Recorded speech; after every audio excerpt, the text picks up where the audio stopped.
Play করে শোনানো হলো বাংলাদেশ বেতার সিলেট। এক্ষুনি শুনবেন আমাদের স্থানীয় খবর। আসসালামু আলাইকুম। আজ বুধবার 26শে অগ্রহায়ণ 8ই জমাদিউস সামনি 11ই ডিসেম্বর। বাংলাদেশ বেতার সিলেট সংবাদ পড়ছি ফারহানা বেগম। আমাদের অধিকার, আমাদের ভবিষ্যৎ এখনই।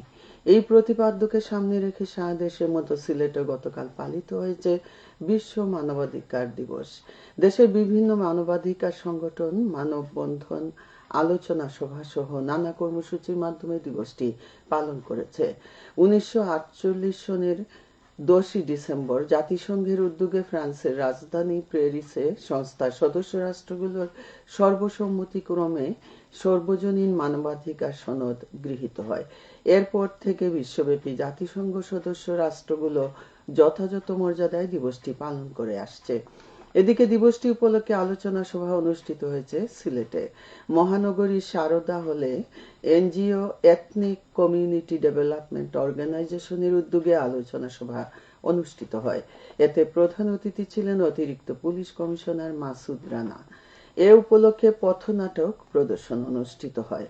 দিবসটি উপলক্ষে মানববন্ধন ও আলোচনা সভা অনুষ্ঠিত হয়েছে গতকাল মৌলভীবাজারে।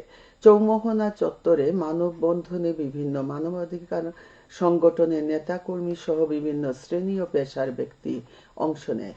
পরে একই স্থানে অনুষ্ঠিত হয় সমাবেশ।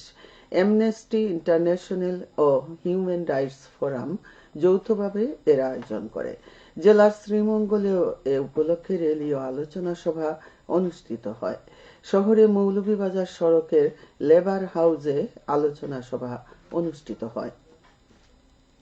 ভেট দিব জনে জনে, অংশ নিব উন্নয়নে।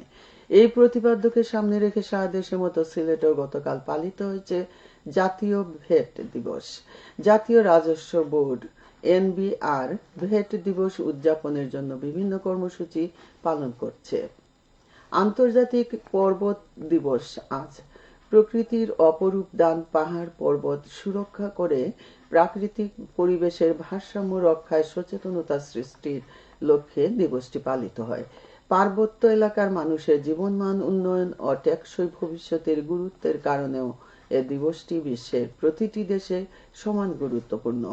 জাতিসংঘ 2003 সালে 11ই ডিসেম্বরকে আন্তর্জাতিক পর্বত দিবস হিসেবে ঘোষণা করে। সেই থেকে প্রতি বছর বিভিন্ন দেশে দিবসটি পালিত হয়ে আসছে। দিবসটি উপলক্ষে বিভিন্ন সামাজিক ও সাংস্কৃতিক সংগঠন নানা কর্মসূচি পালন করবে।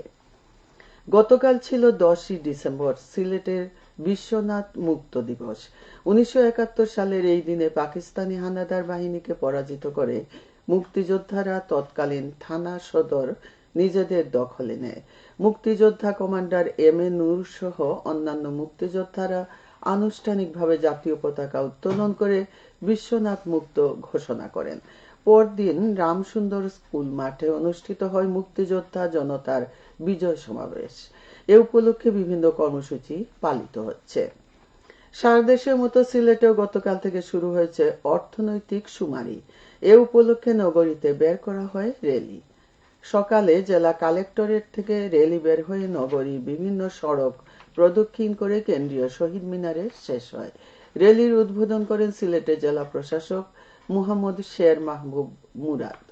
অর্থনৈতিক শুমারির ডিজিটাল ডিভাইস ট্যাবলেট ব্যবহার করে গতকাল থেকে 26শে ডিসেম্বর পর্যন্ত মূল তথ্য সংগ্রহ কার্যক্রম অনুষ্ঠিত হবে। কার্যক্রমে দেশের সকল অর্থনৈতিক ইউনিটের পরিচিতি, অর্থনৈতিক কার্যাবলী, জনবল, সম্পদ এবং ইউনিটের মৌলিক সুযোগ সুবিধা সম্পর্কিত তথ্যাদি সংগ্রহ করা হবে।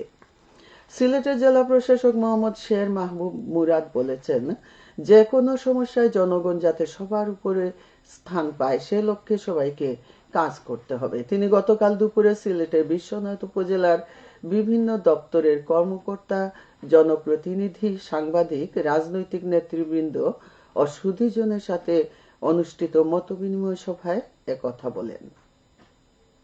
উপজেলা পরিষদে মতবিনিময় সভায় বক্তারা উপজেলার বিভিন্ন সমস্যা তুলে ধরেন। এরপর বাঁশিয়া নদী দখলদার মুক্ত, উপজেলা স্বাস্থ্য কমপ্লেক্স সহ বিভিন্ন দপ্তরে জনবল সংকট, জন্ম নিবন্ধন সংশোধন সহজীকরণ, রাস্তাঘাট দ্রুত সংস্কার, শিক্ষা প্রতিষ্ঠানে জটিলতা নিরসন, পৌর শহরে যানজট নিরসন, উপজেলার সার্বিক আইন শৃঙ্খলা পরিস্থিতি নিয়ে আলোচনা করা হয়। আলোচনা সভায় যোগদানের পূর্বে বিশ্বনাথ পৌরসভার ব্যবস্থাপনায় ও উপজেলা প্রশাসনের তত্ত্বাবধানে পৌর শহরের নতুন বাজারে ধানহাটায় ন্যায্য মূল্যের দোকান উদ্বোধন করেন জেলা প্রশাসক মোহাম্মদ শের মাহবুব মুরাদ। সভায় বিভিন্ন শ্রেণী পেশার ব্যক্তিবর্গ উপস্থিত ছিলেন। সিলেটে সাংবাদিকদের সাথে মতবিনিময় করেছে জেলা জামায়াত। গতকাল দুপুরে নগরীর কুদরতুল্লাহ মার্কেটে এই মতবিনিময় সভায় জানানো হয় আগামী শুক্রবার সকালে সংগঠনের কর্মী সম্মেলন অনুষ্ঠিত হবে। এতে প্রধান অতিথি থাকবেন জামায়াতে ইসলামীর আমির ডাক্তার শফিকুর রহমান। সম্মেলনের সফলে উপজেলা পৌরসভা থেকে শুরু করে ইউনিয়ন ও ওয়ার্ড পর্যায়ে চলছে দাওয়াতি কার্যক্রম। সভায় বক্তব্য রাখেন জামায়াতের কেন্দ্রীয় মজলিসে শুরা সদস্য ও সিলেট জেলা জামায়াতের আমির মাওলানা হাবিবুর রহমান। মতবিনিময় সভায় সিলেটে কর্মরত বিভিন্ন প্রিন্ট, ইলেকট্রনিক, অনলাইন মিডিয়ার সাংবাদিকবৃন্দ উপস্থিত ছিলেন। সবশেষে আবহাওয়া। আজ বেলা 1টা পর্যন্ত পূর্বাভাসে বলা হয়েছে সিলেট সহ পার্শ্ববর্তী এলাকার জন্য কোনো সতর্কবাণী নেই এবং কোনো সংকেত দেখাতে হবে না। আজ সিলেটে সূর্যোদয় হয়েছে 6টা 28 এবং সূর্য অস্ত যাবে সন্ধ্যে 5টা 4। সংবাদ শেষ হলো। পরবর্তী স্থানীয় সংবাদ প্রচারিত হবে দুপুর 1টা 5। আল্লাহ হাফিজ।